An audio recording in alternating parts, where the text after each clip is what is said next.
মসজিদে যারা থাকেন বা মসজিদের ইমাম মুয়াজ্জিন যদি মসজিদের ভিতরে খেতে চান, অথবা যারা ইতিকাফে থাকেন, তারা মসজিদে সাহারি ইফতার করা ছাড়া তো উপায় নেই। শর্ত হচ্ছে মসজিদকে পরিষ্কার পরিচ্ছন্ন রাখতে হবে। যারা মসজিদে ইফতার করবেন বা সাহারি খাবেন, তারা অবশ্যই মসজিদকে পরিষ্কার পরিচ্ছন্ন রাখতে হবে।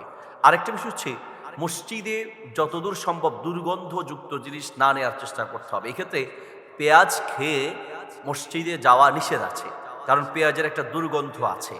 যতদূর সম্ভব এক্সট্রা করে পেঁয়াজ মসজিদে না নেয়া, অথবা এই জাতীয় দুর্গন্ধযুক্ত কোনো কিছু মসজিদে না নেয়া। খাবার নিলে খাবার খাওয়ার পরে অবশ্যই পরিষ্কার পরিচ্ছন্ন রাখতে হবে, যাতে করে মসজিদে মুসল্লি যারা যাবে তাদের জন্য কষ্টকর না হয়।